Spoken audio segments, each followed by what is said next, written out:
What's up, guys? This is how to hide and unhide reels from your profile grid on Instagram. So that's super easy. When you stay on your profile page, you can see 3 tabs over here: profile grid, reels, and post where you tagged.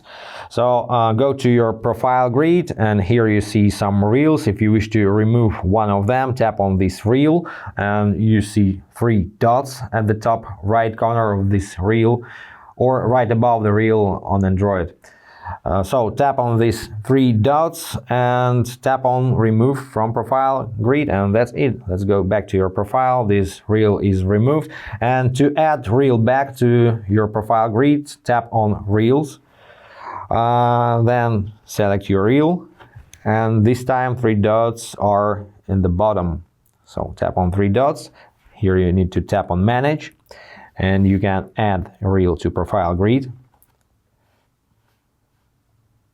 Let's go back to profile grid, and that's it. Reel was added, and the same way from the reels tab you can of course remove the reel, manage and remove. And that's it, guys. Hope this was helpful. Thanks for watching. Subscribe to the channel and be awesome. Bye, guys.